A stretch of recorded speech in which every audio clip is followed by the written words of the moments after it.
Cheers to you, dear listeners, and welcome to Metal Gear Mondays, the most thorough Death Stranding podcast on the internet. I am your host, Sam Wright. It's here, baby. It's here, baby. It's Death Stranding. It came out last Friday, and we've been playing it. And we wanted to kind of, ahead of our actual episodes on the subject, we wanted to kind of talk about our first impressions, mechanics, and things like that, and kind of get that out of the way up top. But I can't do it alone.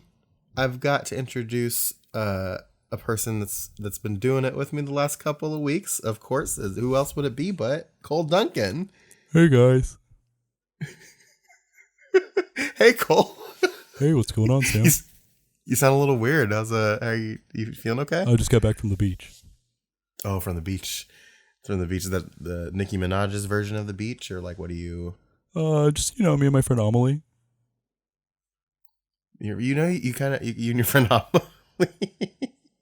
How's that doing for you? I think it might just be all the Monster Energy drinks. Yeah. Monster Son's really... Sam does kind of feel a little dehydrated every time you pump out those grenades. So it's all that Monster Energy, that Monster Sun, right? Yeah, it is. I'm just kidding. Who the fuck is that? Is that Alessio Summerfield? Hey, what's going on, you guys? It's been a long time since the rock and roll. Yeah. I carved out some of Alessio's time, and we're rocking it old school. Oh yeah, me and AC talking about first impressions. Cole had to attend a wedding today, and we wanted to give him as much time as possible to play the game for the episodes proper. So me and Alessio are rocking it old school. Welcome back, sir. Hey, which is weird. I feel like now we're in this bizarro love triangle. Just to throw a little New Order reference out there. Me and Cole were also both streaming Death Stranding at midnight on launch night. Mm-hmm. So there's a little au pair action going on. A little au pair. I don't think you know what that word means. I absolutely do not. It had the word pair in it, so I just jumped there. Sounds good. Yeah. You jumped there? Did you use an umbrella? Oh, yes, of course. I had there was a woman with old hands, and she touched me. A woman with old hands. Excuse me, sir. Have you seen a woman come through here? She had old hands. She had the oldest hands.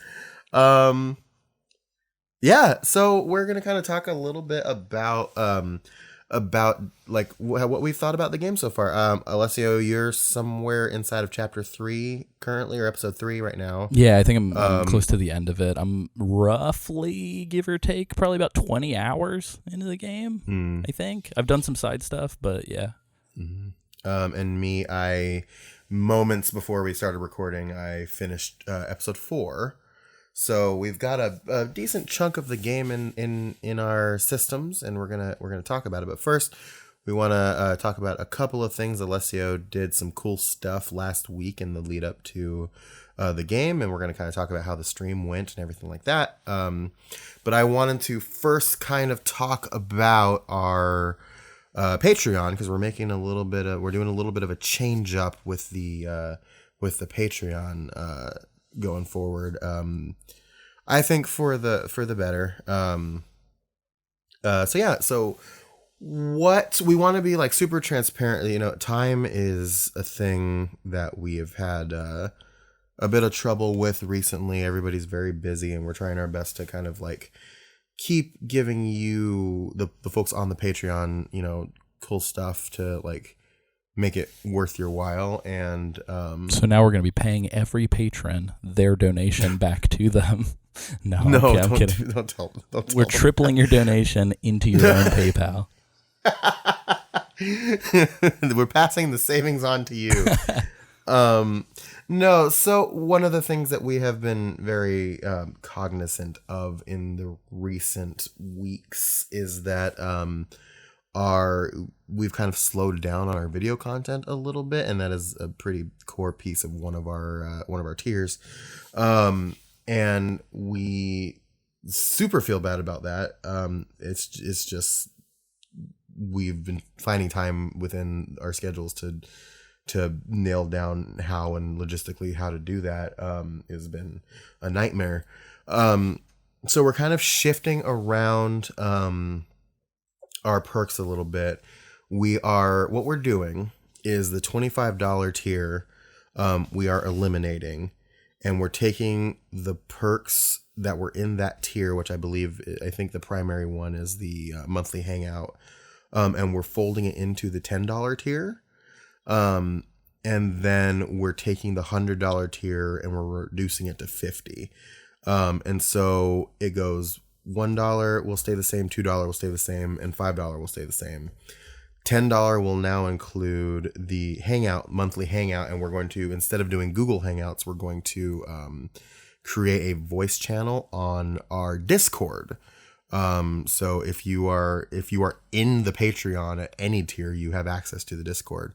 So we're going to create a voice channel within the Discord for the hangout, because I don't think Google Hangouts will like us having that many people on a hangout at once. So we have enough trouble with the people that we have. And you'll still get access to the all of the back catalog of videos that have ever been made for that. Mm-hmm. So it's not like that stuff goes away or anything. Mm-hmm, correct. And then and like I said, we're eliminating the $25 tier, and it's just going to jump up to $50, and that one's going to stay the same. So the same benefits. You either get to be on one mainline episode or two of a side op or an extra op episode a year if you donated that tier, plus everything below. And we still intend to produce video content. It's just going to be a little bit more sporadic, and so we wanted to kind of ease that a little bit and just kind of announce hey, we're still doing it. We just don't know. We just have no set schedule on when. And so here's kind of this. So we're kind of shifting it around. So if you are at the $25 tier, we will be reaching out to you soon. And we're going to have you adjust your pledge so that you adjust it down to $10. And then we're just going to cut that $25 tier out and then adjust the Patreon accordingly. Sam, I have a question. What's up? Is it like Kickstarter where if people want to donate more but they want to choose a lower perk, can they do that? Yes, they can. Okay. So if you want to keep your donation, if you want to up your, I'm pretty sure you can donate as much as you want and then pick whatever perk. I'm pretty sure. Yeah, that's what I thought too. I just wasn't positive.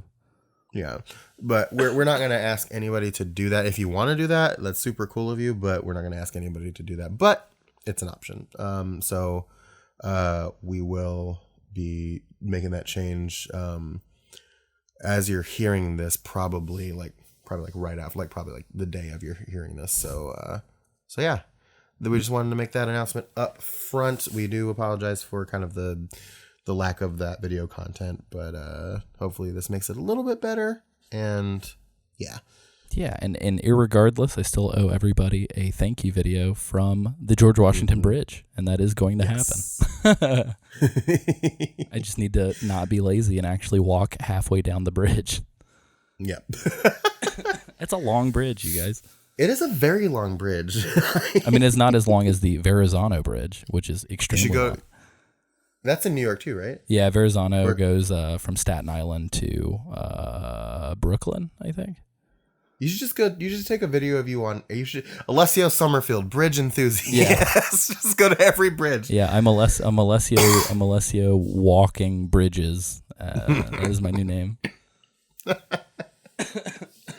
You're not a Summerfield anymore. You're a Bridges now. Yeah, it's weird because at the base of every bridge in New York, there's this cylindrical thing that comes up, and you can like it or you can feed it crystals, but it only takes meth crystals, and I'm not really sure what that's about.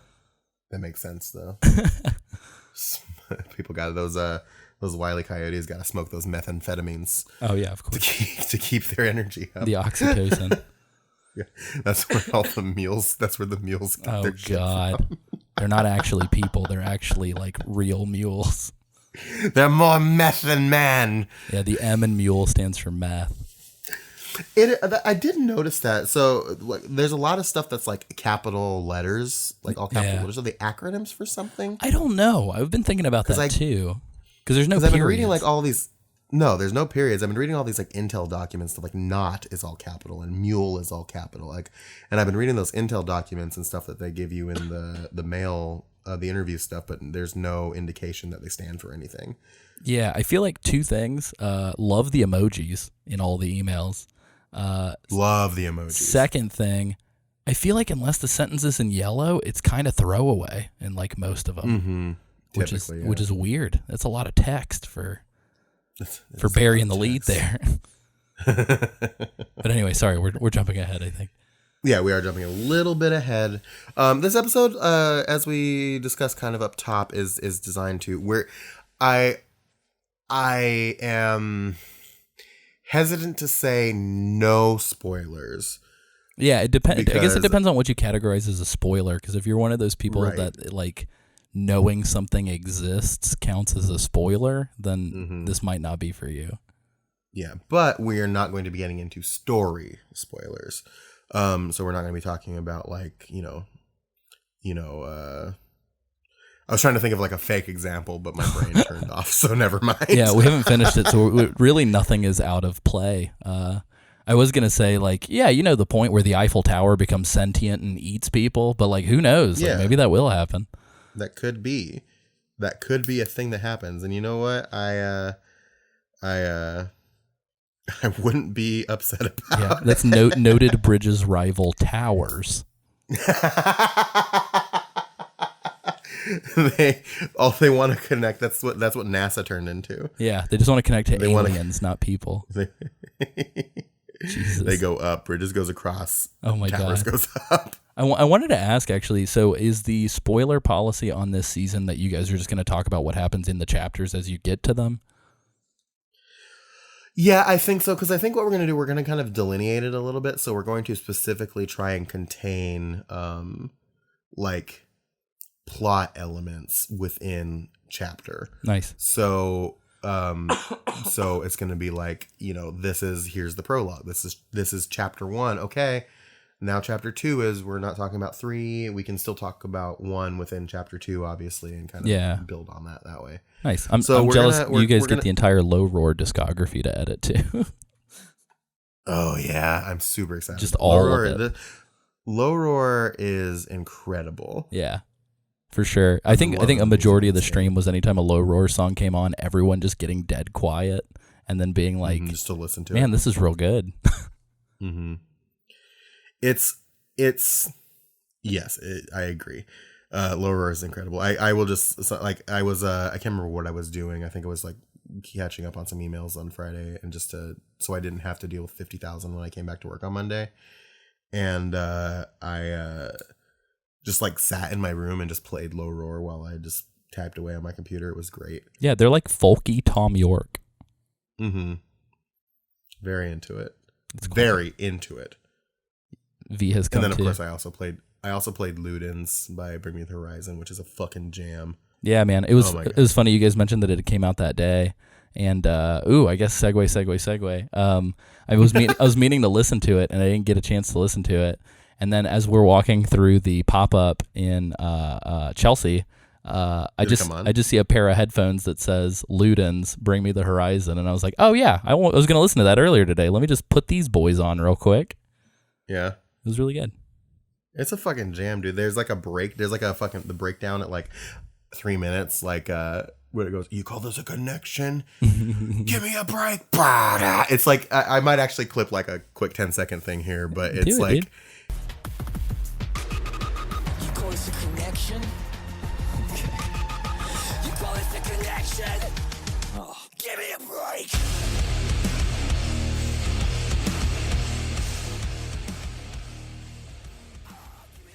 It's I dream about that breakdown.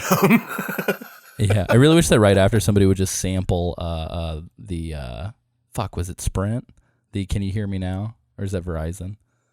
That's Bring Me the Verizon. That's what I want to hear. Bring Me the Verizon. I want to hear Bring Me the Verizon, and you call that a connection, and after the breakdown you just hear Can You Hear Me Now? Can you hear me now? This podcast brought to you by I love Verizon, who's providing me with Verizon? fiber optic internet right now. Yeah, I know. You have like 1,000 download and like 50,000 upload. or Yeah, something I've already like that. heard this conversation already, Sam. That's how fast my Have internet you? is. Yep. Wow. Yep. You're at the end of the podcast. Yeah, I'm on the chiral network. Yeah, the guy came by to install it, and he just took some dog tags, held them up to my computer, and we both floated for a second, and then he was like, all right, you're good. Cool. Good shit. I wonder how fast. I wonder what the ping on the chiral network is like. Oh, Jesus. It's like negative 3,000 milliseconds. Probably. Yeah. Yeah. But as you mentioned, you went to the Death Stranding pop-up, the world tour thing with one Chris Hampton. Oh, yeah. I actually went Listener twice. extraordinaire. I went with... You did? Oh. Yeah, I went with Chris, and then I went by myself, and I was sadly disappointed that I did not run into anybody either time. But we can definitely talk about it, because I got to see everybody's handprints, and I got to see all kinds of weirdness. So... You got Norman Reedus' fingerprints and his social security number. Oh, of course. I got to see the human-sized wax Norman Reedus for the second time in New York. The first time being at New York Comic Con. And how did it make you feel the second time? Second time was good. First time I did actually touch his ear in that photo where it looks like I'm giving him a wet willy. I did touch his ear, and it did feel a little fleshy. Gross. Which was really gross. Wow, I hate that. And I guess we haven't talked about it on the show, but when I went to New York Comic Con, I got to meet Jennifer Hale face to face. Yes, you did. And that was awesome. She was very cool. Wonderful. So shout outs to Miss Hale. Shout outs, Jay Hale. All hail Jay Hale. Oh yeah, baby. But so yeah. So tell me about this pop-up. Tell me about your experiences with Mr. Hampton. Yeah. So essentially, Chris had told me he was going to be in town for a work meeting. So we decided to meet up. And I guess when he landed, he got an email saying that his work meeting had been canceled. And so I was like, well, I guess you're just having fun in New York now. And he was like, yeah, I guess. But his hotel was pretty close to where the pop-up was going to be. And so it was only like a 15-minute train ride from my work to where the pop-up was. So the pop-up was like underneath the High Line, which if you've played Spider-Man, you know the abandoned-looking interstate that is in Manhattan. So in real life, I think this happened right after the game came out. In real life, that has been converted into a park. And so there's a lovely park that you can walk all the way down in the middle of the city, and you're just like on a highway. That's badass. Yeah, and so on 10th, I think it was like 60th 10th Avenue, or 60th 10th Avenue, they had this like event space that's right underneath the High Line and really close to the Chelsea Market, which is like a big indoor, like 60 restaurants and a bunch of shops and stuff, like an indoor mall. They had this building, and so I was walking, and Chris was going to get dropped off by his Lyft driver or whatever at the building, and I beat him there by like 10-15 minutes, and I was like, oh man, I wonder where the building's at. And like as I turn a corner, there are just people wrapped around a building that is covered in Death Stranding artwork, and I'm like, well, there it is. It's like, I wonder if it's there. Yeah, I was like, that looks like that's the one. And the way that it's set up is you had to pre-register for tickets for the museum, but then the gift shop was available for anybody. Chris didn't have a ticket, and then my ticket was for the next day. We met on Wednesday.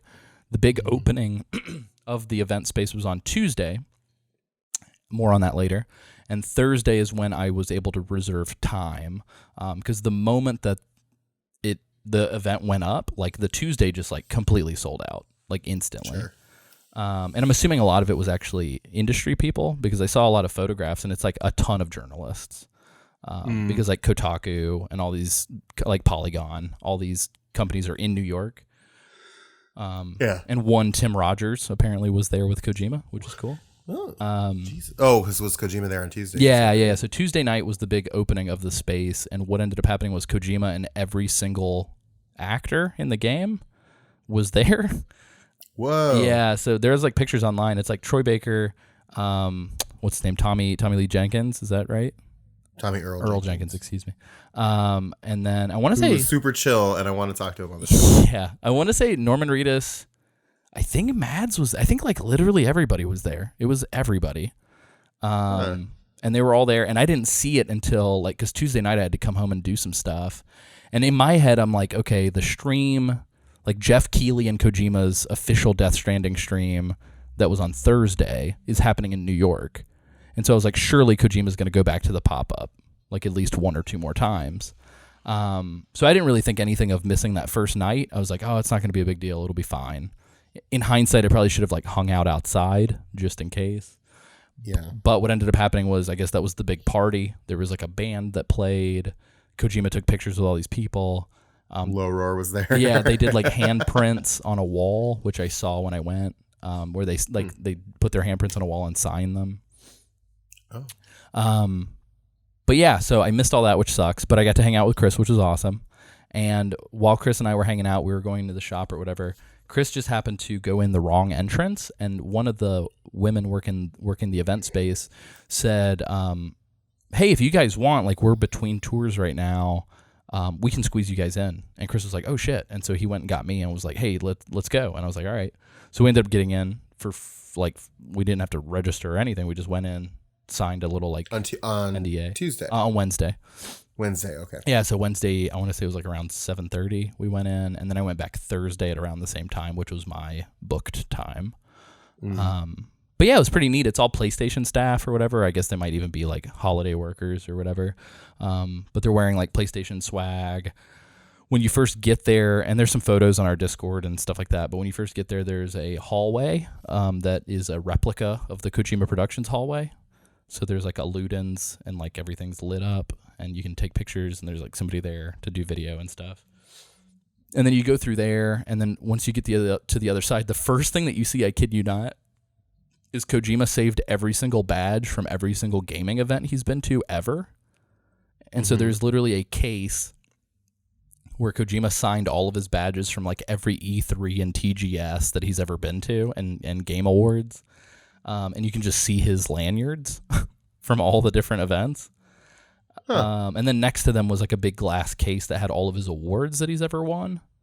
I think going all the way back to like 2004, 2005 maybe. But yeah, a bunch of different awards and stuff. And then when you go through the awards, then you end up in this little nook that has all of the Shinkawa sketches. So there's like a bunch of Shinkawa sketches, a bunch of concept art. Oh, like all the characters and stuff like that? Yeah, it was super neat. And I think there were actually original sketches. So like there were concept prints, but then in the middle, there were what clearly looked like hand-drawn, like Sharpie. Like it looked like inked pictures, like not digital. Ooh. And then you turn another corner, and there's an exact replica of the way that they've got the like programming desks set up at Kojima Productions. So you can kind of sit down in like a little pod, like, and look at the way that they do their little groups and their teams or whatever. And I'm pretty sure they were running footage that's from the documentary that comes with the special edition of the game.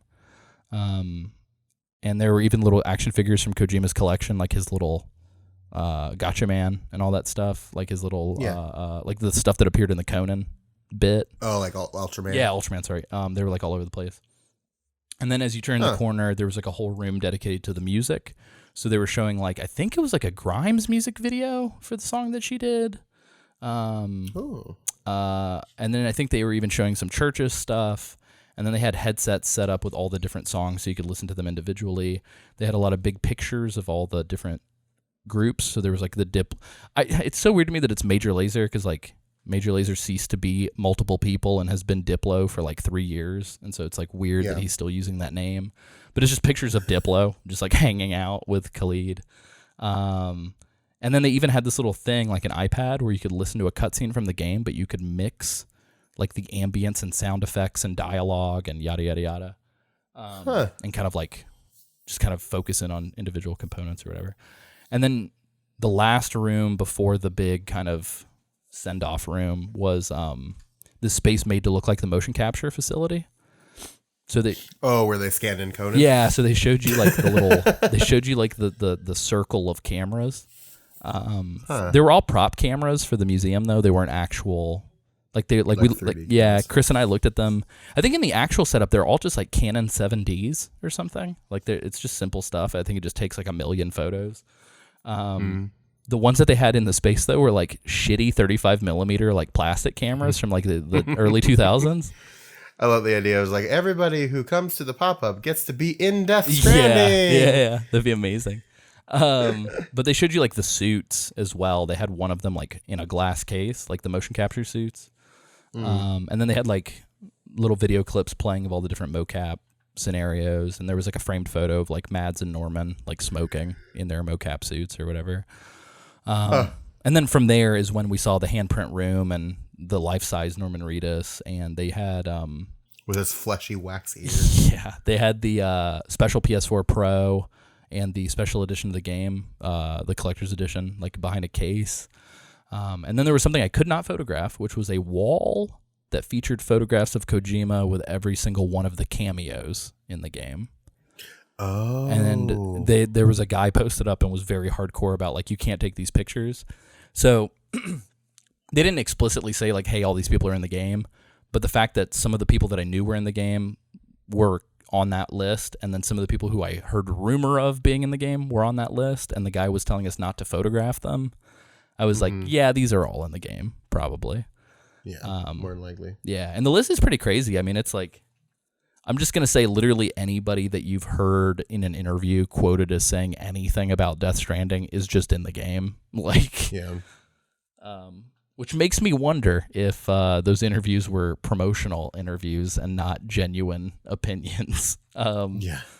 But yeah, it was cool. So you got to see all these photos of Kojima with different people. Some pretty surprising shit, actually. Like me and Chris were both like, what? Like at some of the ones that were in there. I've run across a couple. There was one. I don't want to spoil any particular person. But there was one. There's a facility south of Lake Knot City. Oh yeah. The person who they got for that one made me very happy. The person in question spoiled it themselves on Twitter like 2 days before release, which was like, yeah, come on. I didn't see that. Yeah, so it's weird excited to see some of these people with American voice acting, because I feel like it is weird to see that voice come out of those bodies. Yeah. But yeah, so then after that, it just led straight into the little shop, which had a lot of really expensive shit. It was like a reproduction of a Cupid for $330, or like a signed Yoji Shinkawa print for $280. Fuck, I'll just get a piece of string and some USB drives and make my own Cupid. Fuck off. Yeah, there was a guy behind us in line that like, and I said this on the stream too, but this guy was like the kind of guy that was like, Ludens isn't actually in the game. He's just the mascot for Kojima Productions. And me and Chris were like, dude, we know, like, please. But he was also like, you can get replicas of the Cupid on Amazon for $35. And I was like, okay, thanks, buddy. But it was neat. And they were very sweet at the shop. They even gave people like free shit for buying stuff. And so I bought some Kojima Productions socks and a Kojima Productions shirt.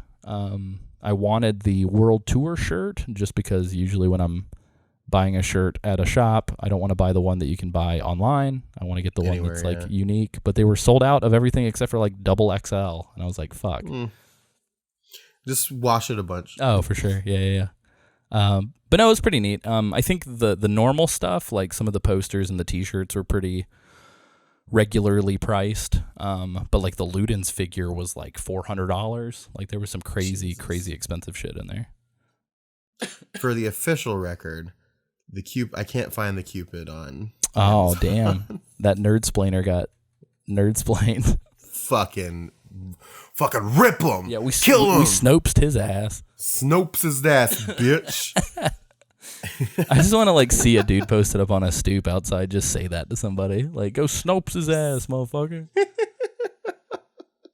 But yeah, so that was the pop-up. And then after that, I think Chris and I ended up getting drinks and some seafood and having a good time. It was very nice. Now, can you please rate Chris Hampton on at a grading scale of 1 to 10, please? Yeah, so I would give Chris Hampton an 8 out of 10. And I'm subtracting 2 points for like the 2 feet shorter than I thought he was.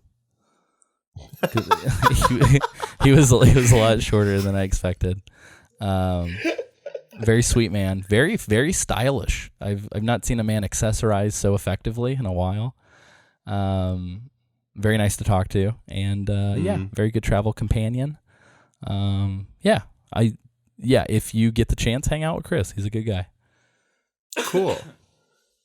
Good review. We'll post it on IGN. Perfect. Too sweet. 6 out of 8. Kill me. I feel like the IGN review for Death Stranding should have been like 6.8 at me, bro. That's actually something too. Like this game, it was not getting great reviews. Yeah, it's funny to me because if you find like Python Selkin or some of these other folks on Twitter, they're putting together these little promo images that are like Death Stranding out now, and it's got all the different review scores on the image. Mm-hmm. And I'm like, dude, the fact that you've got like IGN Italia on your like you're digging deep. If it's like Gamer Plus Spain is on there, it's like, man, like there are some pretty big names that rated this thing like low, like 3 out of 5, 6 out of 10. Like, why you shouldn't ignore that? Like, that's not. Yeah, I don't know. Sam, if you'll allow me, I just really quickly, just because I've been paying attention to a lot of the discourse on Twitter, I just want to say, like, whether you like the game or don't, like, we're all adults, and like, it's not a good look when Metal Gear fans and Kojima fans are like berating people on the internet for having opinions. So yeah, I don't know. I mean, I don't know if you've seen any of that stuff, Sam, but some of that stuff out there is fucking ridiculous. Like, I was surprised at the behavior from some of these people. Yeah, it's a little rough out there. Cause like, I don't know, I can respect the idea of having an opinion. Like, if you think this game is like the best game, awesome. And I'm very happy for you. Like, people have opinions, you know what I mean? Yeah. Let them have those opinions, you know, if they're not hurting you with your, like some people would have you believe that like, by having an opposing opinion, you are harming a person, you know what I mean? But it's not the case. If they're not by having a bad opinion, they're not affecting your enjoyment of a thing. So don't like be that guy. Yeah. And like Kojima and Sony don't need you to stand up for them. They're fine. No. Like they're absolutely fine. They're fine. And the other thing too is that it goes like it flies directly in the face of what Kojima has said he wants this game to be about in the first place. Yeah. I mean, and you can be disappointed. Like if somebody, not in the game per se, but I mean, you're allowed to be disappointed in the game if you want to be, but like if somebody that you dig online comes out and says like, hey, it just wasn't for me. I played 20 hours and I got bored with it. Cool. Like move on, man. Like, but I don't know, man. I've been seeing a lot of people that are like either subtly or directly implying that people are like uneducated or ignorant if they don't like it, or like, I don't know, man. It's weird. Is Death Stranding going to be the new Rick and Morty? I guess it didn't. Well, it makes sense that Rick and Morty did a Death Stranding ad. Yeah. So it was like, to be like it being fair, you have to have a high IQ to understand Death Stranding. Oh, of course. Yeah. So. Yeah. So I don't know. And I mean, again, don't let this game become the new Rick and Morty. Yeah, and it's funny to me because a lot of this actually, because I think Sam and Cole kind of went dark. For me, I was just like mostly impatient and wanted to kind of see what people were saying. But I dug into like a fuck ton of the reviews and like the preview stuff, and like people were already lashing out and getting aggressive when no one had played the fucking thing. So like once the game actually came out, it definitely suddenly got worse. Yeah. So yeah, man, I don't know. It's weird. It's also as if too, like within, I mean, I guess this might be a little bit more obvious. Sam, I don't know if you have had the same experience, but like even people who I didn't know gave a shit about Kojima, like I have been getting texts and phone calls and PlayStation messages nonstop since midnight that this game came out. Like, I'm glad that people think about me when they see Kojima's name, but like, I don't need to be informed about every thought you're having about this game. Like, even my kid's sister texted me and was like, rap with me about Death Stranding. And I'm just like, oh my God. Like, please. I felt like Dave Chappelle when he talks about going to Disney World. Like, it was just like, dude, we take a day off. Like, let me breathe, please. This all being said, Alessio. Oh, no. Is this a good video game? We're just diving in. Don't answer that. No, I know. I do want to we can kind of talk about like how we're feeling about it so far.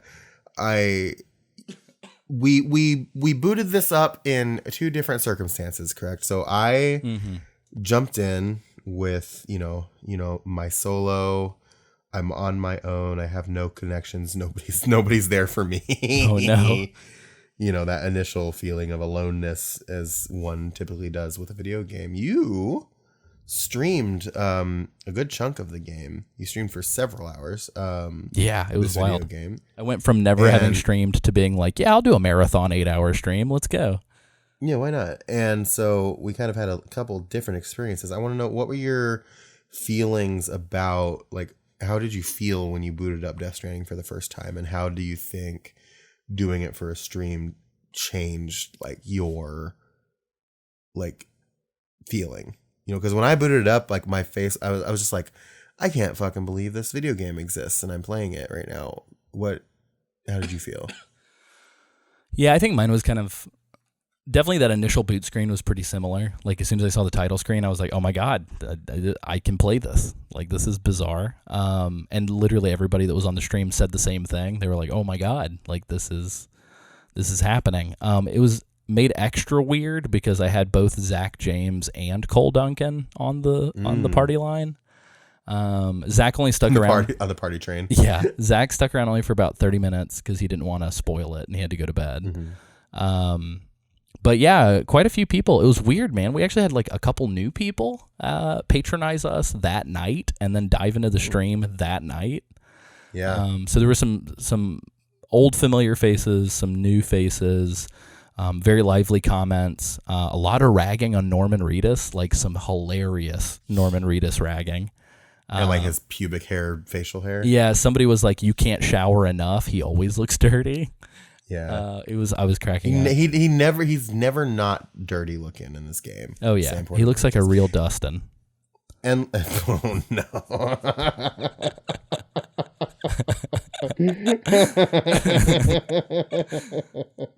And like, no harm, no foul against anybody named Dustin, but he just looks like a greasy ass drug dealing Dusty. There's a reason why an associate of ours decided to not go by Dustin anymore. Exactly. But yeah, we won't call him out specifically, but some people may know who it is. But it was very different for sure. I think. And the other thing of it too is that like Norman Reedus doesn't have the greatest facial hair in the world in real life anyway. But like I was talking to Zach about this earlier today, they really did him dirty on the facial hair. Yeah, it's like it's Venom Snake MGS5 levels of like Willem Dafoe Lighthouse pubes beard. Just like slap some fucking Elmer's glue on your face and drop some pubes on it.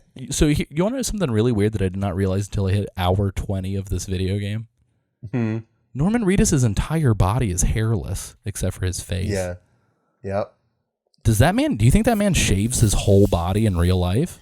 Maybe. I think he would have to, right? Kojima's so obsessed with like detail, yeah. Yeah, it was weird. It's weird that I didn't notice it until like recently, and I was like, that's a hairless boy. That is one hairless boy. Yeah, you're right. He is hairless, isn't he? Holy shit. That's Human Rufus from Kim Possible. Human Rufus. You know, my favorite part about calling him Human Rufus is that like it's eerily close to somebody saying Norman Reedus really wrong. Norman Reedus is an anagram for human Rufus. This is one of my favorite actor from The Walking Dead, Human Rufus. Oh God. But yeah, it was pretty good. Unfortunately, so the stream is all on our YouTube. So if you go to youtube.com/Metal Gear Mondays, you can check out all 4 very lengthy parts. The first 2 parts were from the midnight playthrough, and then the second 2 parts were from the next day. I showered, walked to Jerry, and then just fucking jumped right back in. But I will say unfortunately for whatever reason, I was having internet issues, and so we played I think the first 10-ish minutes, and then I had a weird drop out, and then for the rest of it, I got everything sorted. So there is, for whatever, if you decide to go and play, just know that like a decent chunk of the intro cutscene is just like omitted, and that's just purely from like me figuring out what the fuck happened in the middle of it playing. Makes sense. Yeah, I'm here for it. but yeah. But yeah, check that out on the YouTube. See how it went.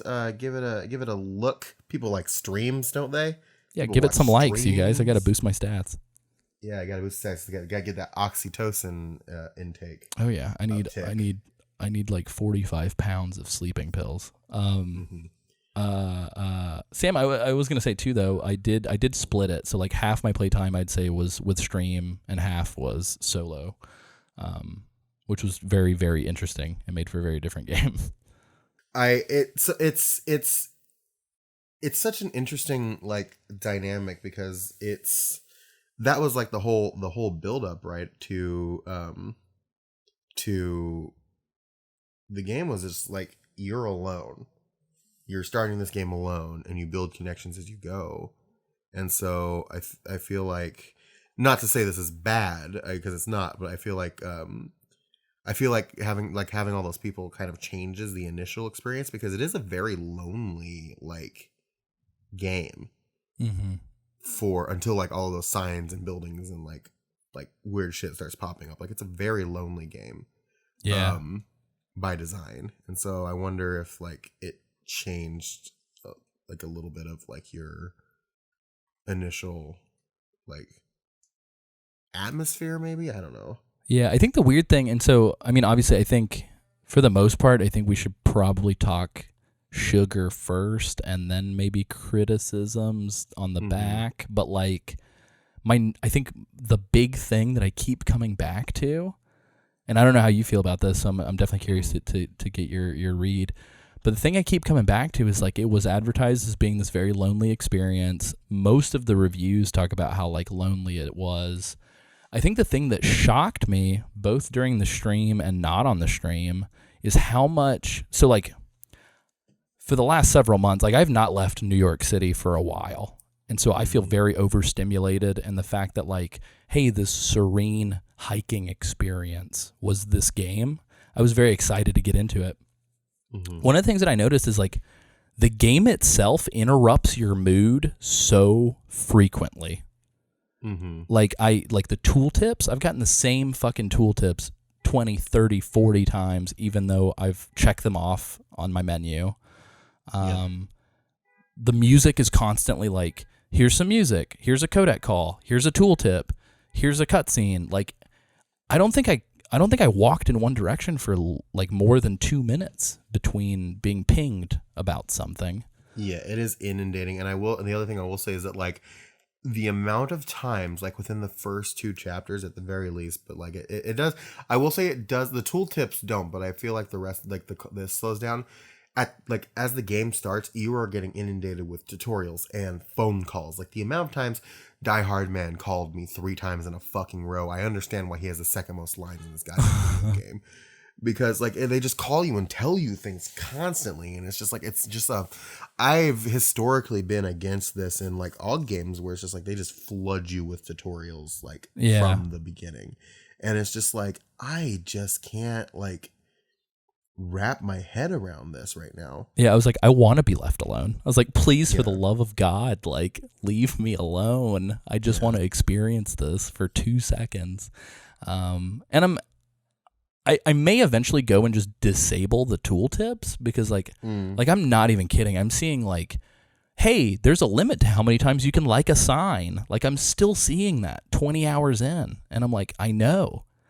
So I might eventually disable those, but I'm cautiously optimistic that the level of interruptions will hopefully like diminish. Yeah, I don't know, because there's constantly like the one thing I will give this game, and this is a point in its favor, is that it's constantly giving you new shit to like play with and like do, and so that leads into the negative, which is I think like the tooltips will just keep coming because there's always like something new happening. Yeah, I think the game's really there's always- excited about itself. So it's like, Yes. it feels like the game is an 8-year-old boy that like wants to tell you how excited it is all the time. Mm-hmm. And I'm like, dude, I get it. Like, you're pumped. I'm pumped. Let me be pumped. Please. Yeah, we're pumped. Let's be pumped together and stop talking about it. Yeah. So yeah, I don't know. I think that's the thing where it's like the advertising is actually kind of false, where it's like, Mm-hmm. I want to walk with nothing but ambience for like 20 minutes. Like, let me have it. But it's weird. Like, I was talking to Zach James earlier today, and he just sent me a text that read, "You don't have to present me with a cutscene every time it starts raining." Yeah. And I was like, word? Like, yes. So that what he's referring to there. So it starts raining. It goes into slow motion. And when it lets you know that it's raining, so the hood can come on, and then you're walking through the rain, and then you walk into some BTs, and then it goes into slow motion and zooms into your Odradek sensor, who Zach has been calling it the Ode to Kirk or the Odakirk. Yeah. It's like my The Bob favorite Odenkirk. thing. The Bob Odenkirk scanner. Yeah, I got a new name for that thing now. I love that. Yeah, the Odenkirk scanner. But it zooms into the Odradek and it like shows it coming up and out and tracks BTs, and then you walk through, and then you get out of BT territory, and it zooms in to tell you that and slows down to like remove, like to put the scanner back into your backpack. And then when you finally get out of the rain, it slows down again to tell you that the rain's off and the hood comes down. And then if you pick up a cryptobite or a fucking chiral crystal, it does slow motion to do that too. And it's just so Don't forget about the weird. thumbs up. Oh yeah, the thumbs up too. Yeah. Yeah, the Odradek Like- will just shoot you a thumbs up. Yeah, or it'll like wave or like point or something like that when you leave BT territory. It's so fucking weird.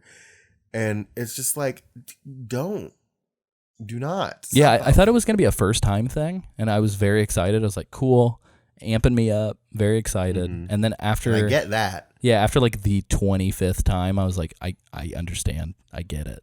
I've been And here this for is all especially it's very much chaotic evil, because if you're like skirting the edge of some type of like BT territory and you accidentally slip into or out of, it'll do it every single of time. these. And there was a my point God. when I was trying to avoid BT, so I was kind of like on the edge of their territory. And so I would like skirt around the edge of like the territory, and I know shit at one point saw that slow motion out and then in 4 times in a row. Oh my God, that's insane. It was within the span of about a minute, and it was the most infuriating thing in the world. It like I'm considering looking for settings to see if you can turn it off. Yeah. It's so obnoxious. That's going to be, I think, one of the benefits too, if this or when this game comes out on PC, is I'm sure, because like right now Red Dead 2 just came out on PC, and people have already patched it to where if you want to, as soon as you start the game, it just starts you at chapter 1 and not during the prologue. And so 100% I guarantee you when Death Stranding comes out on PC, there's going to be a ton of like, install this patch to not have any of these little cutscenes ever, and just shit like that, I'm sure. Yeah. Which I feel like might piss Hideo Kojima off. Yeah, it's crazy. But then you shouldn't release your game on PC if you don't want people to mod it. So Oh yeah, people are going to break the shit out of that. We're going to see like Solaire and like the Joker in that game, like within minute 1. Yes, please. But yeah. Which this is like kind of non sequitur. Can I tell you, you know what my laugh is like? I've never been more sensitive about my laugh as when I came out of seeing Joker for the first time. Oh, I've never been more sensitive of hearing people laugh in public than after coming out of Yeah. Joker. I was at New York Comic Con, and I kid you not, somebody started laughing very loudly. The whole fucking convention center got dead quiet. Yeah. And they would not stop laughing. And then when they stopped, everybody was like, oh shit, and then started walking around again. Yeah. Like, because I have a very like high pitched laugh, and of course so does the Joker, and I was just like, I hate this. yeah, that movie weaponized laughter, I think. Anyway, what I will say about the traversal is that if you can hang on to like so if you go into this video game and you start playing the first like 2 chapters and you're just like, this kind of sucks, just hang in there, because in chapter 3 they start giving you like really cool shit and that really augment like what you can do and how you can traverse and give you more options. When I started playing this game, it was comical. You have to at one point transport a body to a place. And it was comical how much you had to like hither and dither and sway your body to like keep it from falling over, because this body was like about to fall off of you, or like if you have like one package too high in your fucking Tower of Babel stack of deliveries, like you have to like shift your weight like left and right every 5 seconds, and it's I think it's just the most annoying fucking thing. Yeah, the cast of Persona 3 is like scaling your tower of packages while you're carrying them. Like that's how tall it gets. Yeah, it can get that. It just like, and it's just hilarious. It's comically tall, and so it can get comically tall. And so like having to like balance that and mitigate things and kind of like go like deal with that kind of sucks. But if you can like hang in, because they give you like, you start getting things like skeletons, and you get like the floating carriers and vehicles you can use. Hold on real quick. I do want to highlight that it's like a power skeleton like leg suit. You don't Norman Reedus, it doesn't start the game without a skeleton. The way that you said that, I just imagined like, yeah, so you're just kind of a puddle for the first chapter, and then they reinforce your bones. They give you bones. They give Norman a big old tall glass of chocolate milk, and then he's good to go. Give me that bone juice, baby. Yeah, that's crazy. Dude, it's weird. I just hold L2 and R2 all the time. Which like, so do I, but it's kind of obnoxious too, because then if you hold L2 and R2 all the time, you can't sprint. Yeah, for sure. Because like L2 and R2, like it grips for balance and it helps like maintain, so you don't have to shift your balance, but like it slows you down a significant amount. Yeah, dude, I'm there for it though. I'm whistling. I'm playing with my baby. How do you whistle? He just does it automatically, I think. Oh, interesting. Yeah, that's what I've noticed. Anytime BB gives me a like, it makes my heart feel good. It makes me so I didn't think I was gonna like get as attached to BB as I did, but the first time I was like, oh man, I have only known this BB for a very short time, but if anything happens to him, I will kill everybody in this room and then myself. Oh my god, yeah. So I do want to say this too. If you're somebody where you're like, man, I can't wait to see that cutscene that they showed us in the lead up. They showed all of them are like up front. Yeah, like, it's like in the first 2 chapters, like you see everything that we've seen. Yeah, hour 1, I was like, all right, we've seen every single trailer except for one. Mm-hmm. Like, holy shit. Yeah, and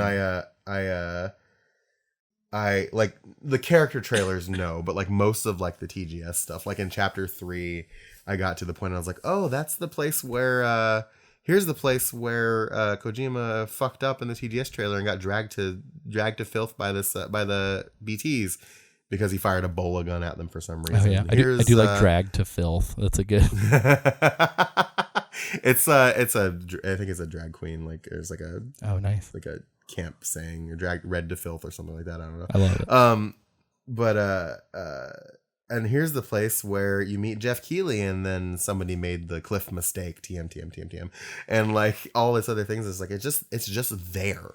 Like it's just there within the first like 20 hours of the game. It's like, here's all of the stuff you've seen in the lead up, which is just like, holy shit. Yeah, it's kind of refreshing too, though, because then you're like, cool, everything else is fucking, it could be anything. Yeah. But Sam, do we want to go through just like, all of our positives? Yeah. I think that'll be fun. Let's go through all of our positives. First things first, this game is fucking gorgeous. Yeah, this might be the prettiest video game I've ever seen. There was a point where I was just kind of like wandering around, and it was after it was in chapter 2. You take a boat somewhere in chapter 2, and you get off, and like I was walking around. I go up these like cliffs and through this canyon, and like as you crest the hill, you see this fucking big ass like snow-capped mountain, like Everest looking mountain in the background, and it's just fucking breathtaking. Like this game is gorgeous looking. Yeah. And then Kojima breaks the fourth wall and points at it and says, "You see that mountain in the distance? Mm-hmm. You can go there." Okay. No, I'm kidding. You can go there. Everything the light touches, you can go. So I do want to make mention of this. I'm very, very curious because so far we've all been playing our eyes out. So far, I don't think anyone I know has gotten to this point, but that mountain I've heard is like the breaking point for almost 90% of the reviews that went south. That was the point that they all said, "Fuck this game." Really? And yeah. So, cause like the snow from what I hear is made of the rain. Take that for what you will. Oh no. Yeah. So I do just want to say, if you're listening to this and you're playing it, definitely write in, contact@metalgearmondays.com. Tell us what you think, because I keep hearing, and it's making me very, very scared, that the mountain is just like the must be this tall to ride, go fuck yourself part of the game. Shit. Yeah. On a positive Yeah, note, you can snowboard the carrier all the way down, apparently. Hell yeah. So fuck yeah. I'm going to do that and put on Red Hot Chili Peppers from the beginning of Power Rangers, the movie, and just let it go.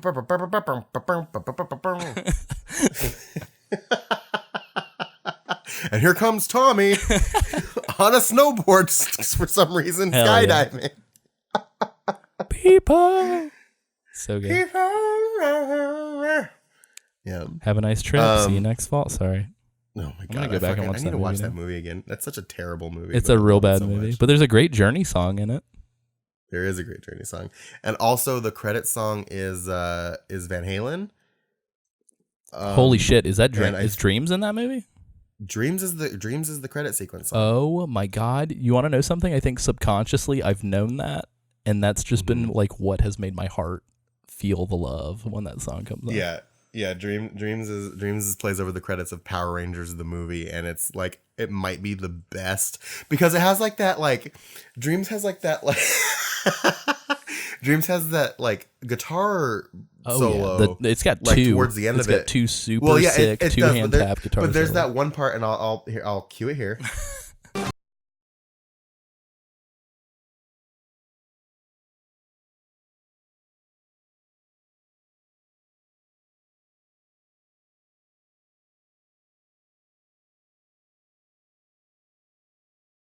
It's like that.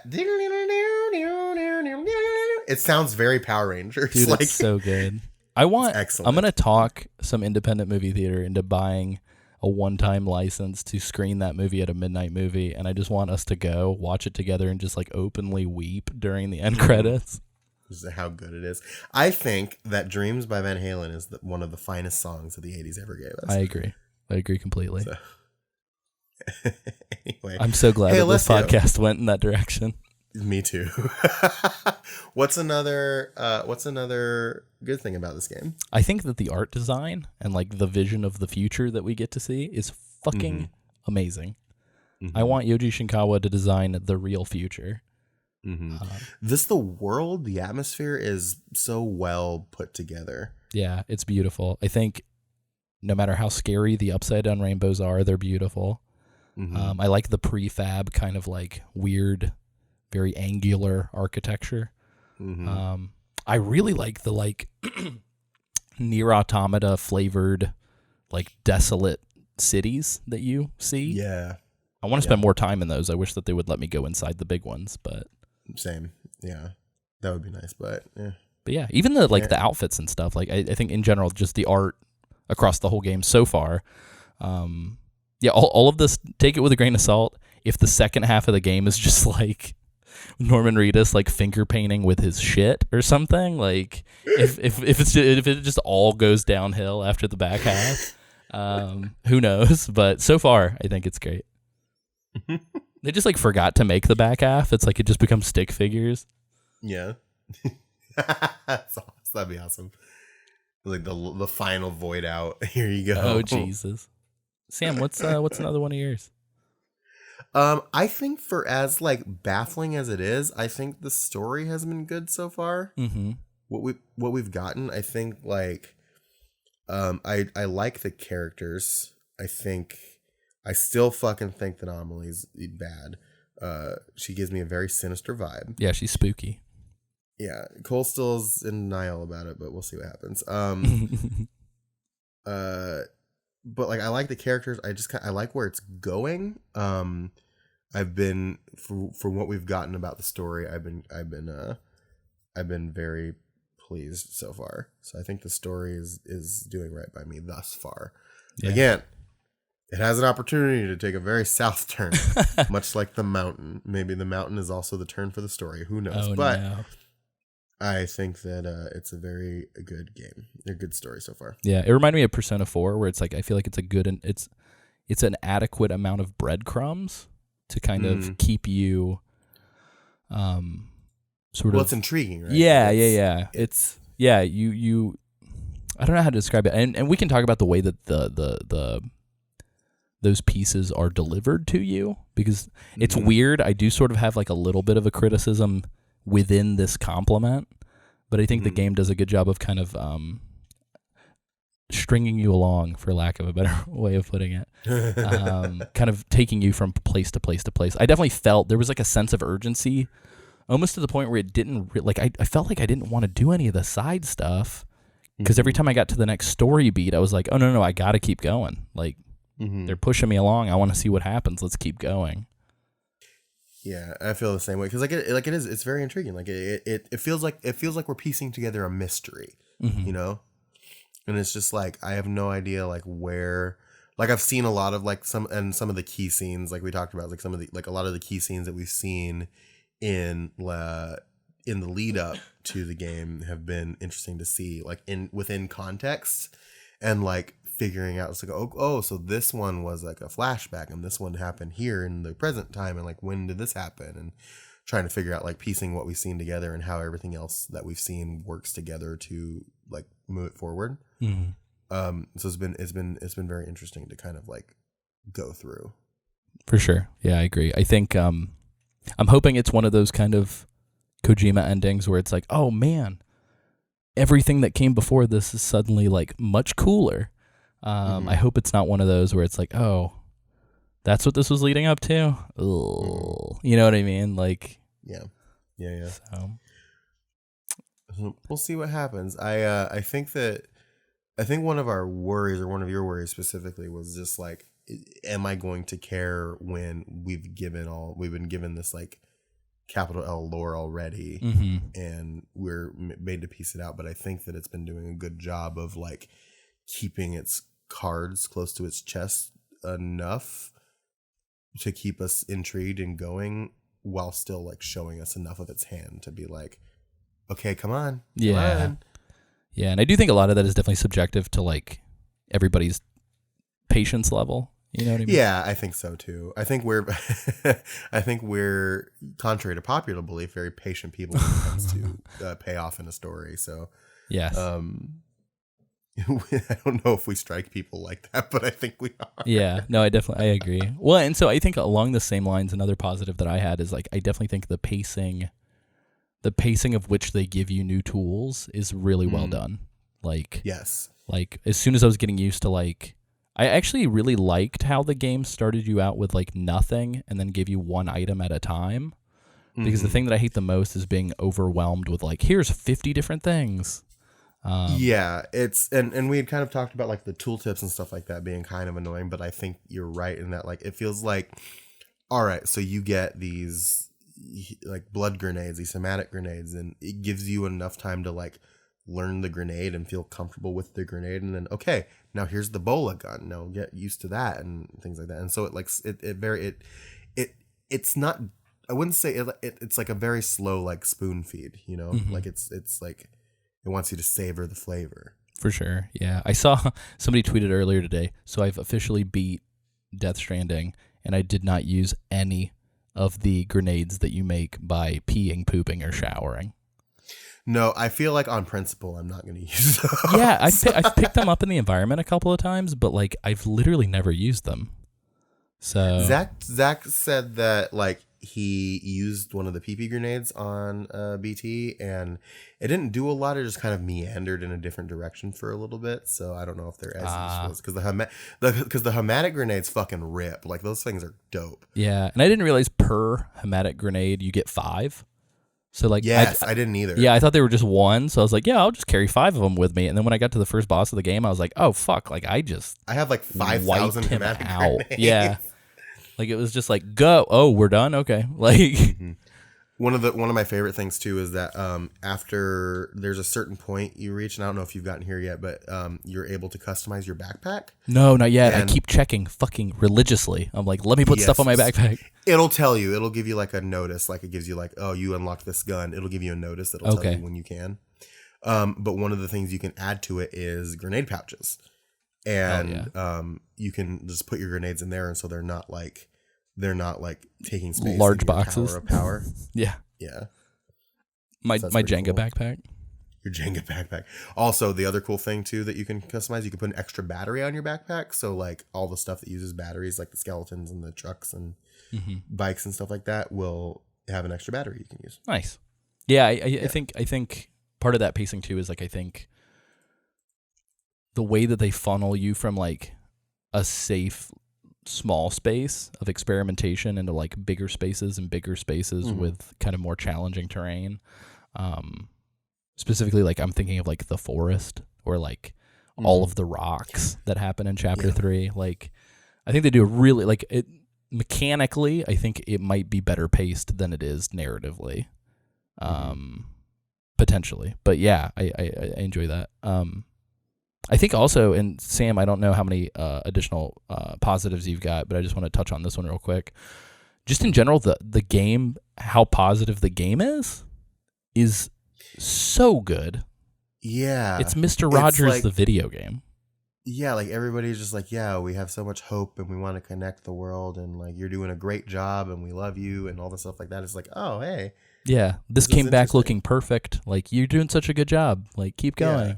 Or the fact that other players can only interact with other players in a positive way. Like, you can only give likes. There's no, like, dislike or, like, people can't, like, wreck your shit or, like, do bad things to you. It's only, like, it's, like, likes. Yeah, you can't be invaded. Like, it's interesting. It's cool. I like it. It makes me feel, like, warm and fuzzy inside. It feels like you're walking around a Bob Ross painting.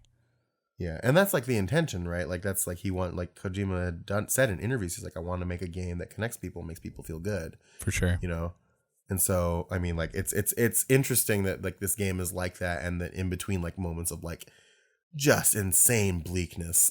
Yeah, it's like, this is still sci-fi dystopia, but also you can make each other feel like you're hugging on the internet. Yeah, but also, won't you be my neighbor? Yeah, exactly. I think the other part of this, too, is, like, I love that in his, I don't know, like, what, 40, 50 years of, definitely closer to 40 years of being a game developer, I love that Kojima's non-lethality and kind of pacifism is still going. Because, like, this game actively, like, just heads up. And, like, again, this definitely isn't a spoiler because it happens within seconds of the game. And you can also infer it in general. But, like, the game actively decentivizes you from killing. Yeah. Because if you kill somebody, they will literally fucking obliterate like a 20-mile radius of where their body was. So like the game is actively telling you like subdue people, knock these people out, but like no one in the game, including the mules that come after you, nobody in the game wants to kill you and you don't want to kill anybody else because it literally will fuck everything up. Yeah, because that's the thing is like the mules, they don't kill you. They knock you out, but they'll never kill you. They just take your shit.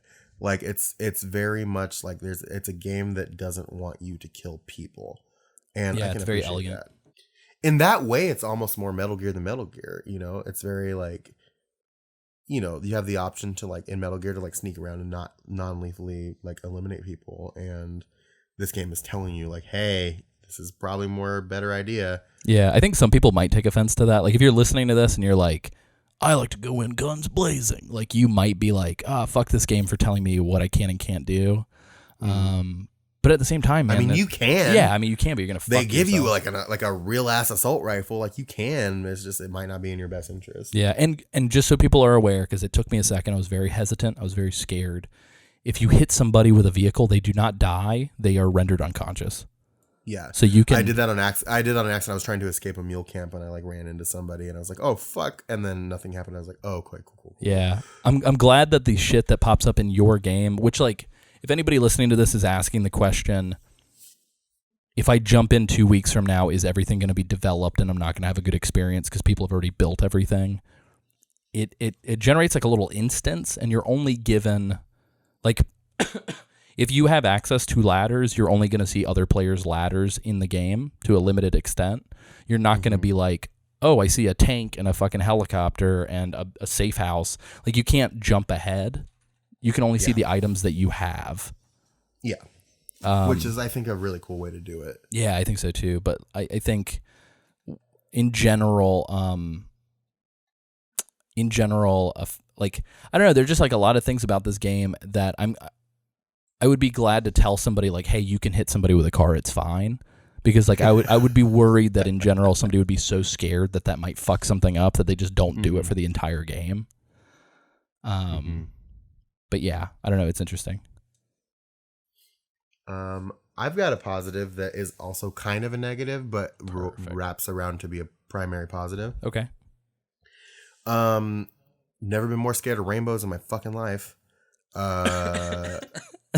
Go like trying to get through, and the reason why I say negative is because like I got anxiety already. I don't need more. Yeah. But like trying to like sneak through like areas that have BTs is so stressful and anxiety inducing, and it's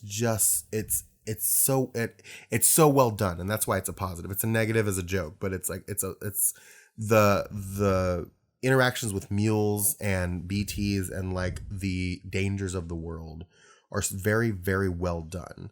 I would like to also take this opportunity to apologize for saying that I think that fighting the what are they called, the catchers that looked boring.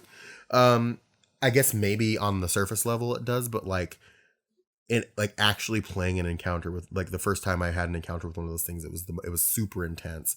And I think as you get more tools, how you do those battles gets mixed up, but like they have some challenge to them, and I think that encounters are very well done in this game. Nice. Yeah, I read a couple of reviewers that said that like I guess they were prone to getting caught by BTs. I think the only catcher I fought is the one that like is story related. Yeah, there's one that's story related. I've only fought two. I fought the story related one, and then the second one I fought, I ran into some BT territories on on a bike, and I was just like, oh fuck it, and I started gunning it, and that was not the play. Oh no! And that was actually I committed my first void out in that particular instance. Oh shit! It's a harrowing experience. Because like the way that it happens is that like the thing fucking eats you, and then it just like it starts out like its mouth, like it's white, and then the white just expands and overtakes the entire screen. Oh wow! And it's just like I just looked at it, I was just like, holy shit. And it's just like rough. And then like when you come back, like you're just looking at it, you're like, oh fuck, okay. Yeah. No, I'm excited.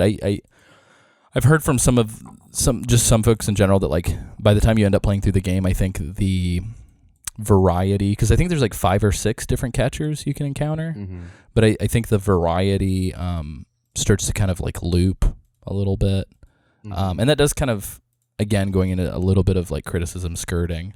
I love how many different animations we have for different things. So it's like in the private chambers when you soothe BB and stuff like that. There's sort of some variety to it.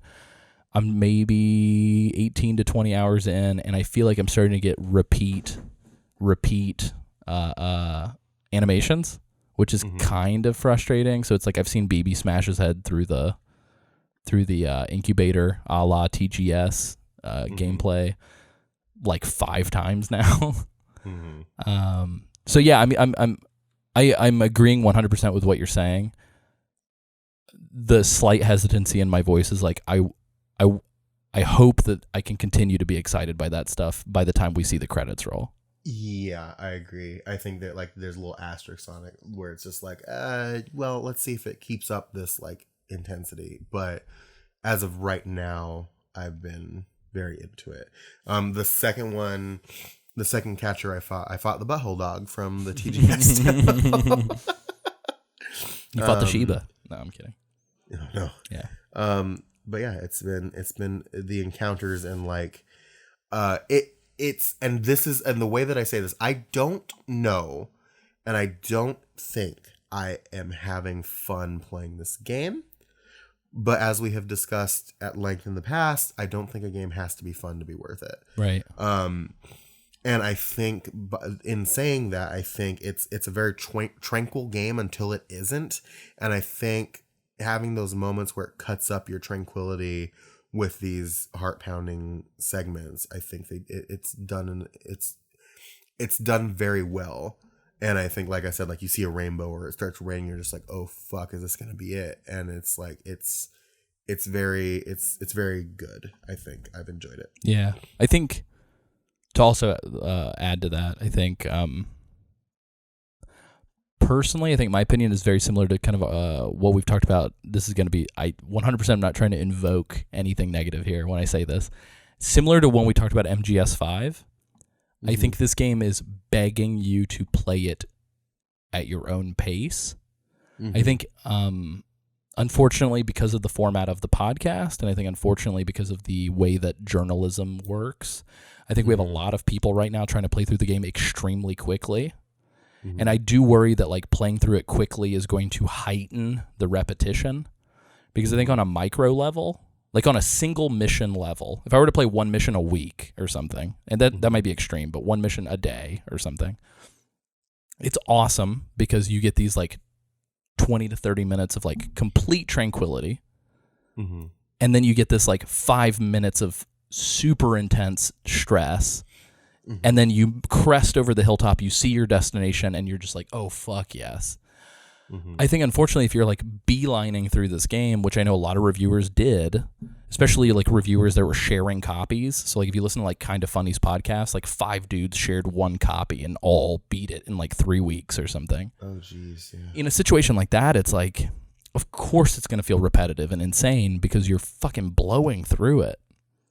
And so what I would say is like, if you're listening to this podcast, like by all means, like don't feel pressured to like listen along as we play it. Like listen to episode 1 and 2 of the season, and then come back to 3, 4, and 5 when you finish the game or something. Like, well, that's what, like, and that's the other thing too, is that like the reason why I want to delineate it so badly when we're covering it is that like I want somebody to be able to be like, okay, they talked about the prologue in chapter 1 here. Okay, now I'm going to pause this podcast and come back to it after I beat in chapter 2. And I want people to be able to break it out by chapter like that and be able to like listen to a chunk of our podcast.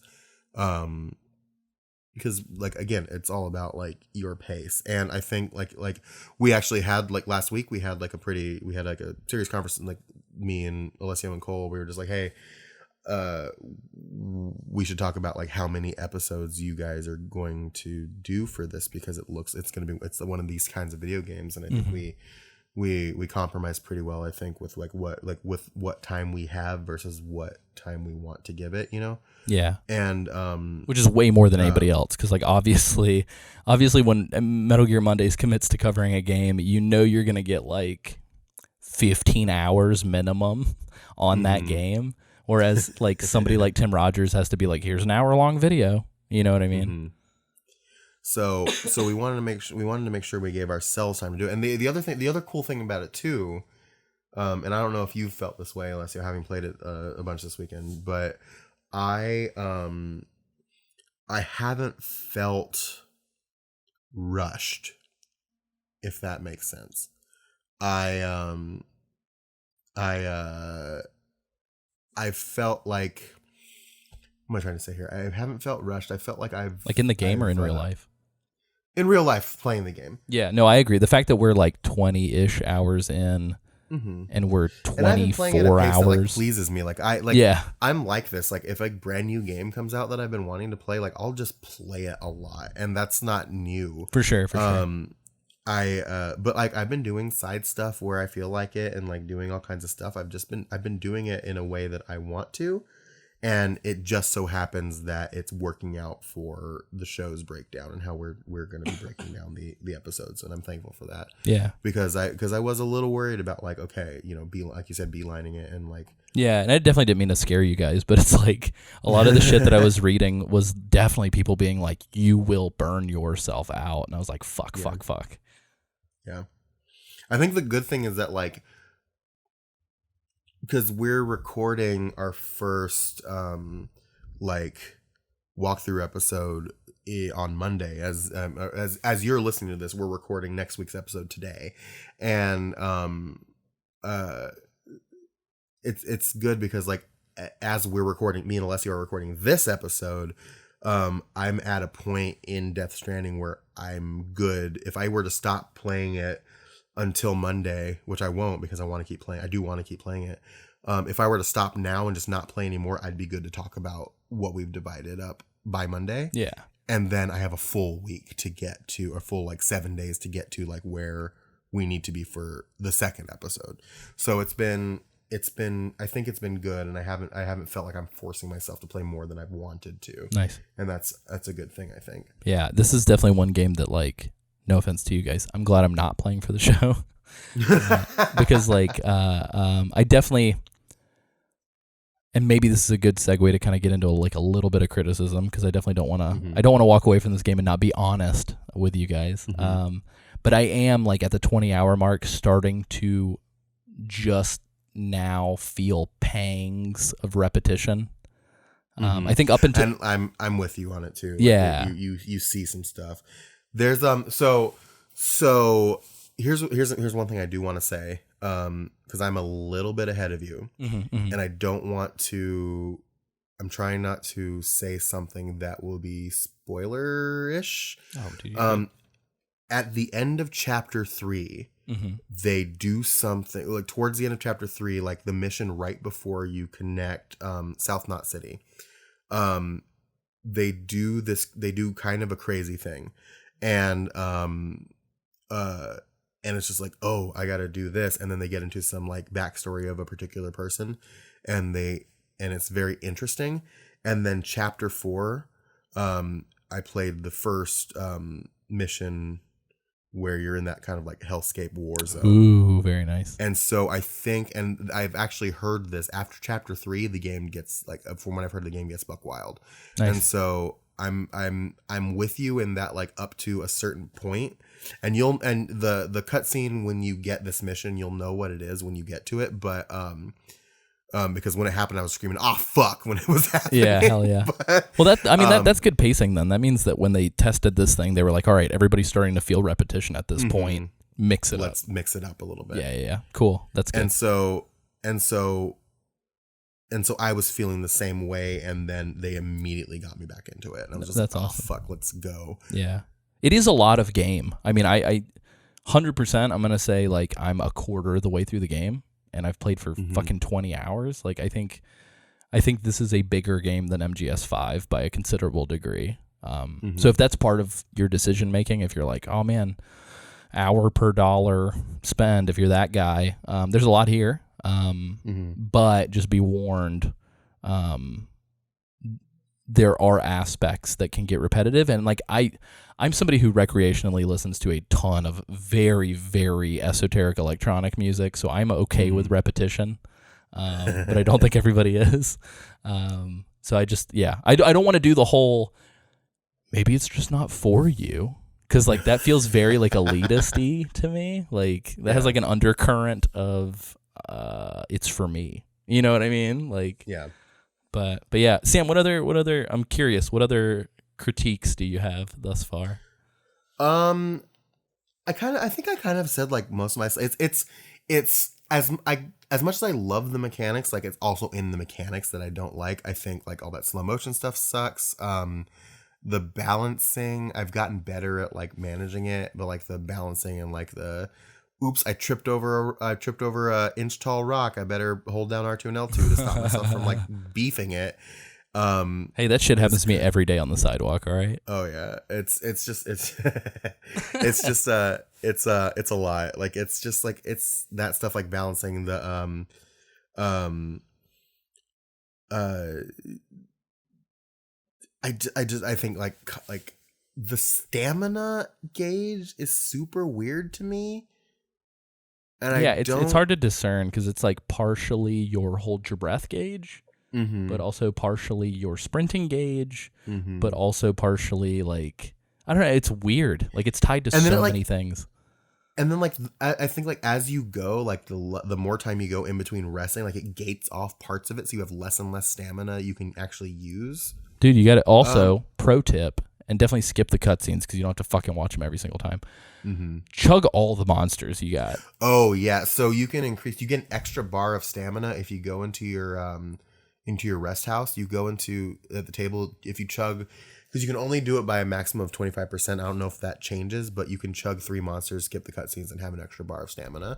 Yeah, and as we joked about on the stream, Norman Reedus is definitely the kind of father to give his newborn baby boy a bunch of Monster Energy drink. Yeah, for sure.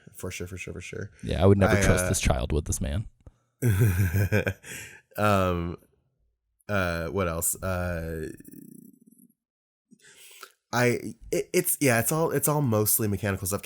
Here's what I will tell I still kind of can't get a grasp or a handle on the fucking results screens. Yeah, it's a little obtuse. The menu system. It feels kind of like a DM in a D&D campaign just being like, yeah, go ahead and level yourself up without telling you why. You know what I mean? Like it's just like, when you get done, it's just like, here's some numbers. Fuck it. Here you go. Here's all the likes you got. Cool. And then like, it's just like, okay, here's this stuff and this stuff. And like, okay, here's how long it took you to do it. It doesn't count though. And it doesn't matter though. And it's like, wait, fucking what? And then it gets to like your like porter rank. And it's just like the number keeps on going up and there's 5 different categories and like it's a star shape and it spikes as you do more things and it helps you improve. But then like there's a yellow spike now and I don't know what that means. Like, does that mean that what's going on? Like, it made me feel good. But then at the same time, I was like, everybody's probably at this level. Like, I'm not special. Yeah. Like I don't understand. It. And he has a weird obsession. Hideo Kojima has had a weird obsession with like weird kind of esoteric menus ever since Metal Gear Solid 3. Yeah, for sure. Because Metal Gear Solid 3's menu wasn't bad, but it was the start of something. And then 4's menus were a little weird, and then 5's menus were just all over the place. And now this is like the peak of it. It's just like, what are you doing, dude? Yeah, I long for the MGS2 menu days of like, here's a map and that's it. Fuck it. Like simple, effective. Here's all your shit. Go. So I think we touched on literally every single critique that I had just organically while talking, which is great. Yeah, I think so. The only one that we haven't touched on, and I don't know if this is going to be controversial. Uh-oh.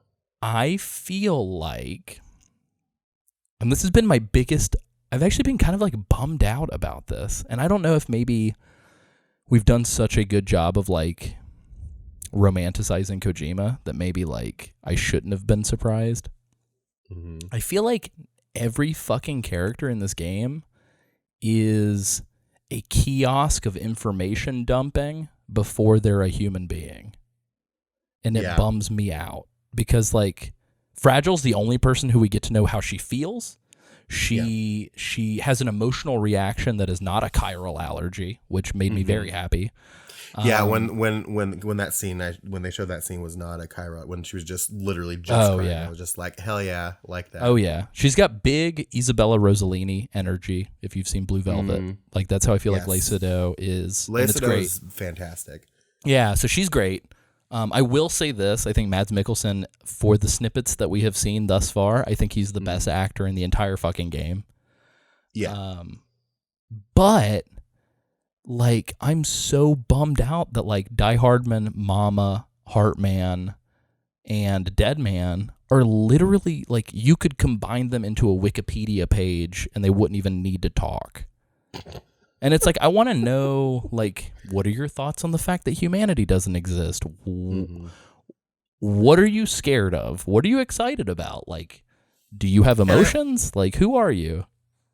I agree with you very much in that respect. Up to that point, I get this feeling that it's gonna break bad pretty soon as far as like giving them their motivations and stuff like that. My next mission is to go visit Mama physically. Oh, nice. And like see her in her lab. Yeah, you think there'll be that cutscene from the promos? From the character trailer, probably. Yeah, and then we'll get to see more past that. I've got a bad feeling that Bridges are all bad guys, dude. That's the thing that I'm worried about too, and that's the reason why I don't like. I just have a very large distrust of Amelie, and Cole doesn't see it, but I feel like it's very easy to. I almost like the other thing too is that I'm worried that I'm wrong because it's so on the nose right now. Mm-hmm. So I don't know. How much better would it be though, if we fell in love with every member of Bridges before they pulled the rug out and said they're bad guys? That would be fucking amazing. And like, unfortunately, I think Kojima is, and don't get me wrong, I think big picture, Kojima's got great ideas.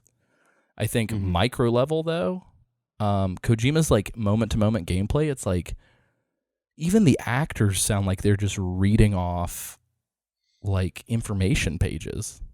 And it's kind of a bummer, and I wish like a cast of this caliber would like, and here's the cool thing, Mads doesn't have to give you any fucking information, so of course he gets to be a good actor, and same with Higgs. Troy Baker gets to be a good actor because he doesn't have to give you information. But everybody else is relegated to this like fucking infomatic status, and I'm like, dude, come on, Die Hardman, like why do you have this job? Why do you have that mask? Like, you're dressed really well. Tell me about that. Like, what are you doing? What do you eat? Yeah. Like, like I said, I get this feeling that like it's slowly going to start. Like, I feel like it's going to slowly start like improving as you go, I think. Because like I could see like glimpses of it in the beginning, like especially talking to Deadman.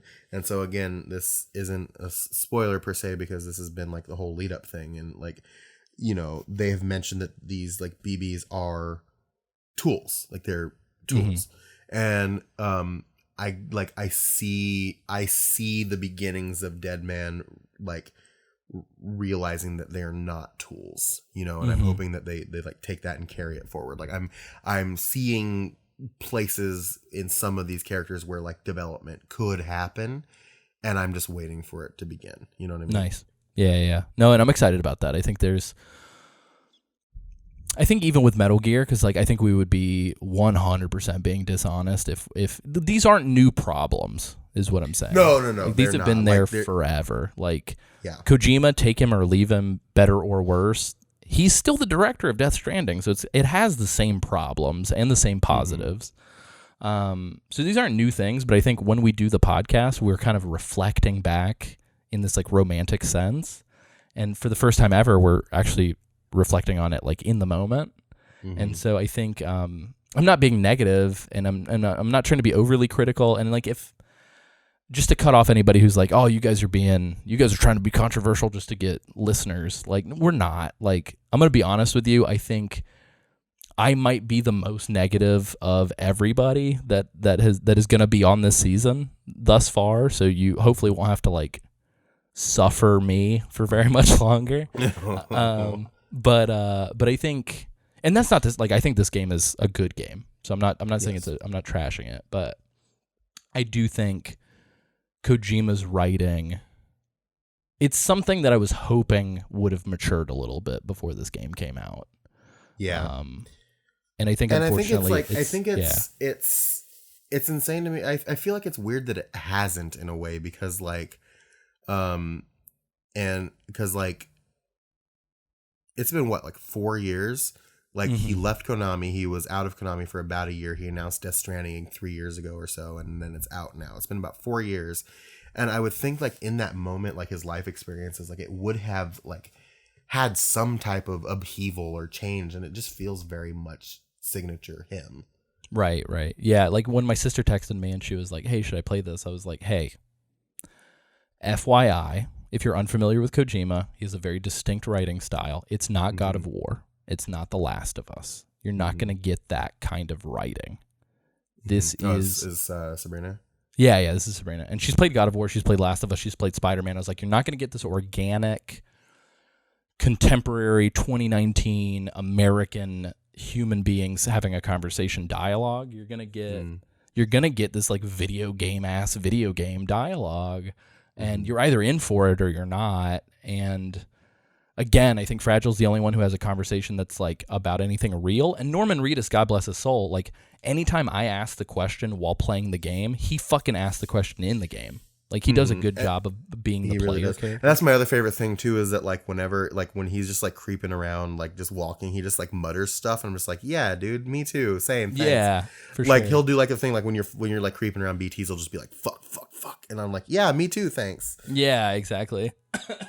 But in general, it's like, I don't know. I think, and I don't know if it's because like, I mean, we can make excuses all day that it's like English isn't Kojima's first language, but like he does like campy shit, like Total Recall and all this other stuff, and like, and I love that stuff too. But like, I don't know. I think it feels less conversational and organic, and like these aren't real people in these situations being like, oh my god, what? Why are we hooking up babies? Like nobody's asking.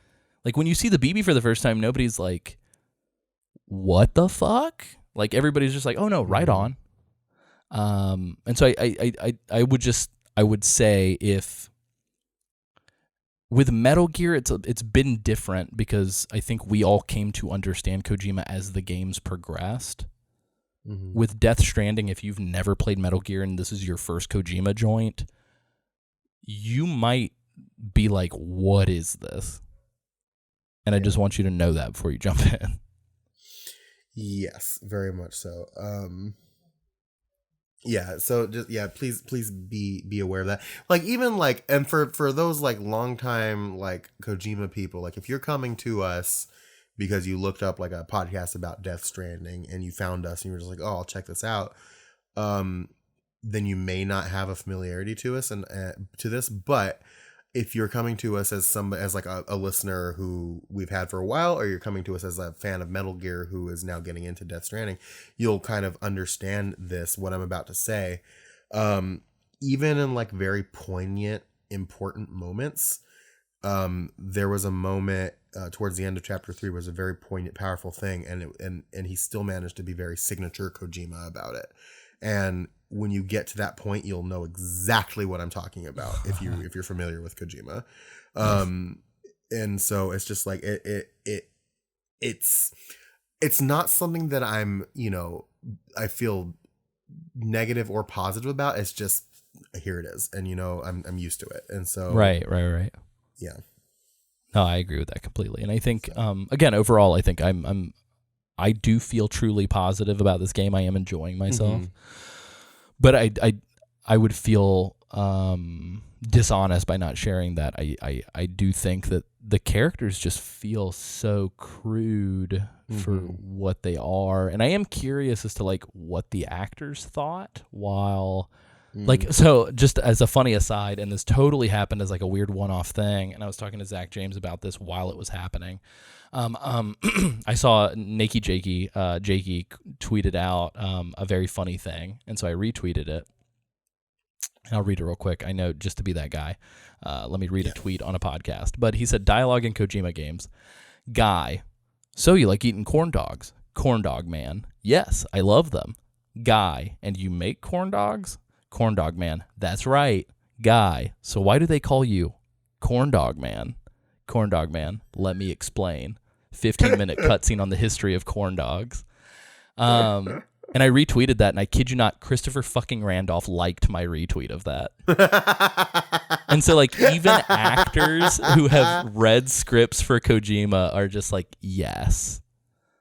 And so I do wonder, like, since most of these actors, it's their first time working with Kojima, except for Troy Baker, I do wonder what their thoughts were on this script. Because, like, unfortunately, at the end of the day, man, like, I do feel kind of passionately about, I do feel very passionately about video games. And it bums me out to think that there are these top-tier actors that are just like, yeah, this script is kind of ham-handed and, like, a little juvenile, but, like, that's video games. You know what I mean? Like, I don't want an actor to be like, yeah, movies have good scripts, but video games sure as fuck don't. Like, that, it really bums me out that, like, the script couldn't have been better. Yeah. You know what I mean? Yeah. But again, I mean, that's all speculation. Maybe they all had a great time and they're just like, whatever, this is video games, NBD. But like, I don't know. I mean, I want actors to respect video games, and I want people to think of video games as art. Obviously, we've talked about that a lot. And I just think with a script like this, like that's the one thing. Like all the other categories, fantastic. Graphics are great. Gameplay is fun or whatever, enjoyable. All this stuff is like checking the boxes for me, but like the writing, man, come on. So I don't know. That's Alessio's prescribed. So one soapbox per episode. There we go. And then you could take that and then you can co-sign it, Sam Wright. Yeah, just spread that like a marmalade across the entire season until somebody says otherwise. Yeah, I get this feeling that the characters are going to open up, and I fucking hope that I'm right, because like I don't know. I have no I hate to be like this. I have no basis in reality for thinking that they will, but I have this feeling that they will. And I just hope that I'm correct. I believe in you. So, yeah. I'm believing in Kojima. But just because I know that I won't get a final moment in the rest of the season to talk about this game, the last thing that I want to say is, if you're listening to this and you're on the fence about playing Death Stranding because you think it's too weird, I'm going to be that guy that says, guess what? It's not as weird as you think it is. It could be weirder. Like, as a matter of fact, I wish it was weirder. But like, it's like if you've seen Inception or any other Hollywood film that utilizes like kind of like a borderline surrealistic plot device, like this game, it's not symbolism if they show you something and then 12 people in the game tell you what it means. And so this game isn't like esoteric. Like by the time you get to the end, you're not going to be like, man, what the fuck did all those symbols mean? Because like they show you a dead whale and then they're like, here's why there's dead whales. And it's like, oh, okay. So like it's not unapproachable. It's not dense like you think it might be. It's just dense in a different way. Well, it's like Inception. It's like it's weird enough to be interesting, but not weird enough that it turns you off. Right. And yeah, if you're looking for like weird as fuck, give me a project. Like I need it to be so weird that I'm going to dedicate my life to it. Yeah, that's probably. It's not that. Yeah. It's not. This isn't Inland Empire by David Lynch. Like. It'll be fine. Which is weird, man. Death Stranding 2 will be that game. Yeah, I wish, man, because David Lynch and Hideo Kojima were in New York at the exact same time, and me and Chris Hampton were plotting to get them in the same room together, but it didn't happen. Oh man, imagine, just fucking imagine. Yeah, I want to know what David Lynch would think of this game. I want to see that Let's Play. Well, who knows if we're even gonna who knows if we're even gonna get another Death Stranding, because mini Death Stranding news here. It's time for our news. Hideo Kojima wants to make movies, so oh yeah, and yeah. said He did straight up. His studio will make movies. He says not might, will make movies. So yeah, I'm interested in that. So we'll see what happens there. But yeah. Death Stranding, kind of our first looks. This is kind of like it's a mood. It sure is a mood. This game, and much like Alessio has said, I am feeling primarily positive about my experiences with it so far. We'll see what happens. We'll see if the mountain breaks us. I'm waiting for the dark overtones of this chiral network. It's all so positive. I'm just waiting for the. That's why I'm That's why I'm so convinced that Amelie is bad. Oh, I didn't give you my hot take. My hot take is, and you might already know this. I don't know. I don't know if this is real or not. You probably already know whether or not this is a thing. I think Samantha Strand, Amelie herself. I think Samantha is Sam's sister. I don't know if that makes her good or bad or not. Can I make a mention really quickly? There's some scenes. This very, very light spoilers for I think like chapter 2. You talking about Baby Sam? Yeah, Baby Sam. There's some scenes where Baby Sam is on the beach with Amelie, and it feels very groomy and uncomfortable. Oh, no. I also want to say this. It feels very the Decima engine cannot handle children because they all look like fucking Cabbage Patch creatures.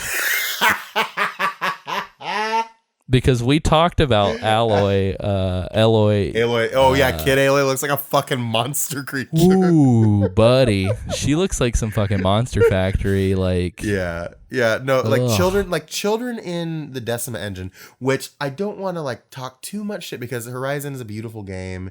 Death Stranding is a beautiful game. Looks great. But like, it feels like when the Decima engine creates children, it just takes a full size human and just like squishes it down and doesn't like adjust for width. Yeah. Here's the most beautiful seascape you'll ever see in your life. By the way, here's a demonic child. Also, this infant monstrosity. Yeah, it handles babies just fine. We know babies that. are fine. Babies great, adults great, anything in between. Blah. Even though baby's ugly. Baby, I'll do anything for BB. BB's still ugly. Do you think Lou is a boy or a girl? I really can't tell. I don't know. I don't really know. Yeah, I really can't tell. It looks like a boy because that big ass forehead, but girls got I've met girls too. with big ass foreheads before. One That's of them not is gender Alloy as a specific. baby. Yeah, Aloy as a baby. Fucking monster creature. Park a fucking mule van on that girl's forehead.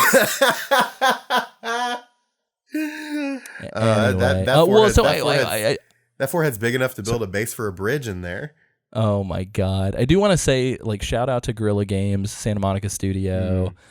Anybody, because I guess this was like a big collaborative thing. Like, I think Insomniac even worked on, like, there were like 5 Sony studios that worked on this. Yeah, the Sony studios are all very supportive of each other, and I really like that. They're always tweeting each other and like being real like nice to each other, and it's very nice.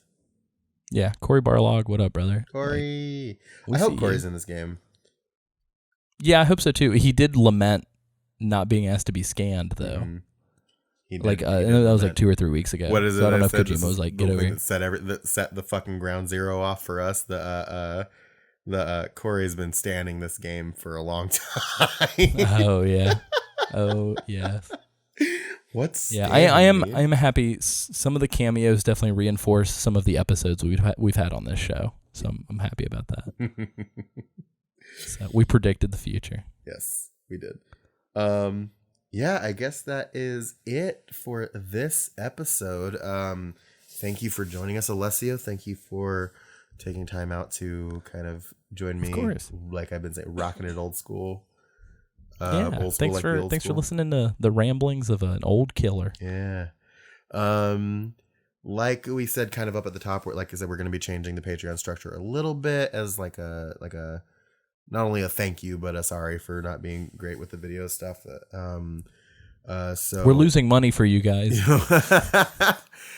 So you can check it out if you'd like to join in on the fun there. You can go to patreon.com/Metal Gear Mondays. We have $1 will get you into our Discord where we have a lot of cool people chatting about Death Stranding and Metal Gear and just a bunch of random stuff, video games, movies, what we're reading, all kinds of cool stuff. So you can come in and check that out if you like. People from all over the world too, man. We got Spain, Alaska, Canada. So all kinds of places. Russia. We just got our first Russian. We did. We have our first Russian. Welcome. And we'll have some new people to read on the show, some new names to read on the show here pretty soon. So stay tuned for that. $2, we're doing our Patriot Club, which is every 2 weeks we release a special second podcast that's just random talk. I do apologize. This week's or last week's was a little delayed because of just intense illness. But we are going to be recording it here in a day or two, and it'll be out soon. So stay tuned for that. What else? You can go to Facebook.com/Metal Gear Mondays. Like us there. Twitter @Metal Gear Monday. We're very active on Twitter, and Twitter's we love our Twitter. Twitter @Metal Gear Monday. You can follow us there. Instagram Metal Gear Mondays. bit.ly/MGM store if you want to buy a shirt or something like that. We have a cool mug with Isaac's face on it too. And stickers. Of which I still have one. I think I've got a Fumbling in the Dark with Isaac Lim sticker on my fridge. Yes, it's a wonderful sticker.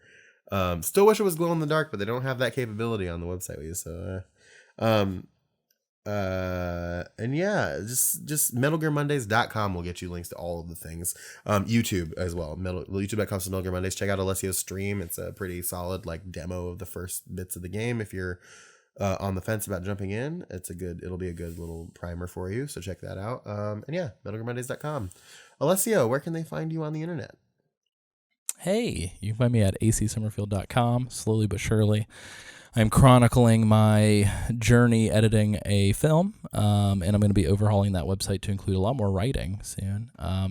But you can also find me on Twitter at acsummerfield, youtube.com/ALIGHERO. Sorry about that. Yeah, Vimeo AC Summerfield. Yeah, anything AC Summerfield except for my YouTube because it predated it all. Yeah. But yeah, also add me on PSN. Spoiler alert. I've been getting inundated with PSN invitations. Yeah, I've been getting a lot of PSN requests. Yeah, Somebody, and I love you guys. Hold on. You're going to hear me turning my PlayStation on right now. Ooh. Because I want to give it, you heard that beep? Yeah. And you'll probably hear a little bit of Death Stranding because I put it in rest mode. I wanted to do a quick shout out really quickly because, there it is. Because somebody...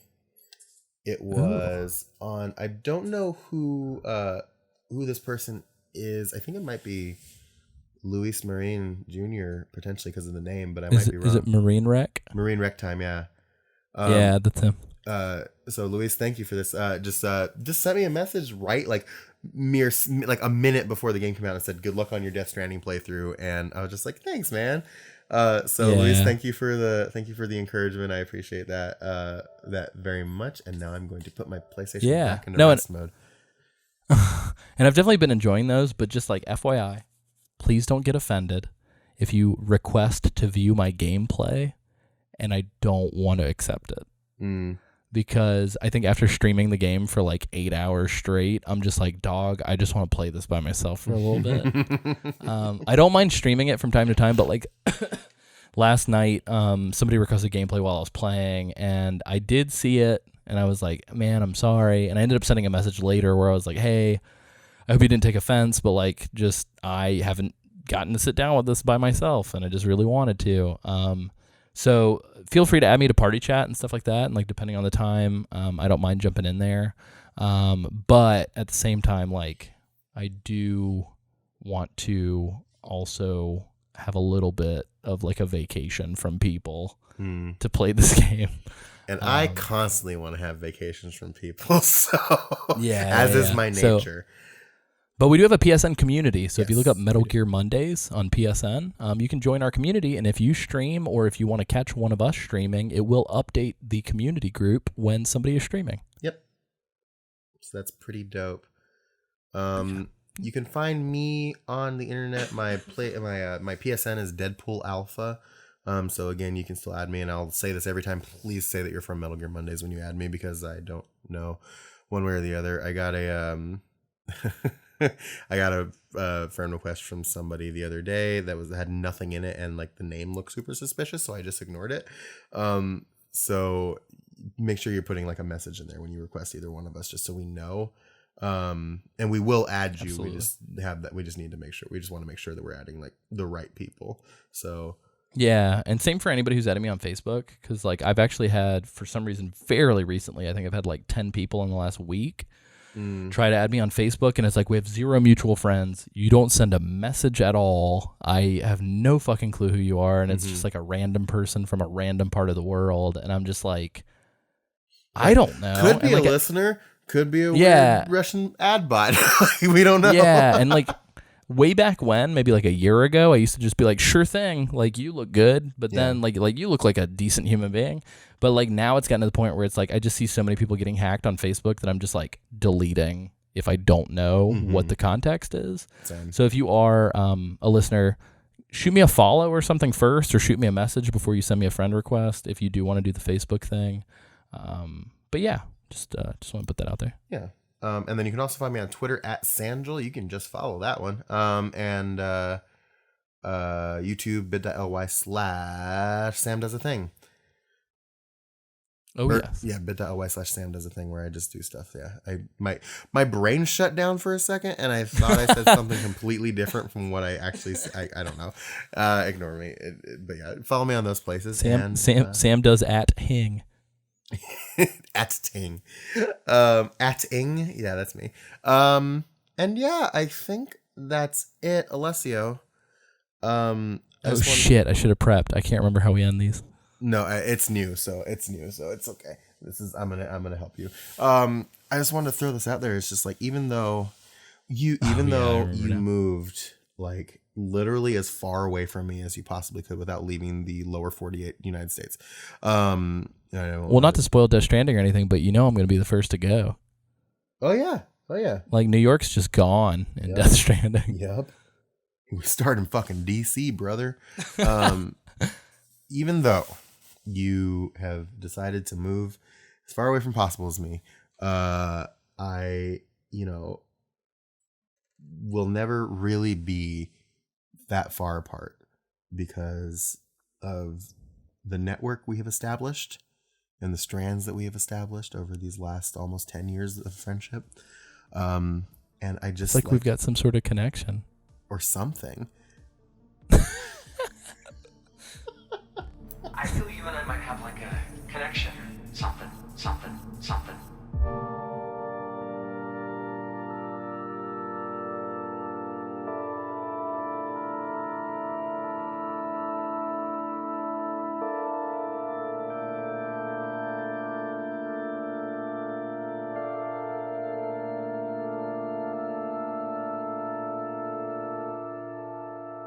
On the edge of their territory.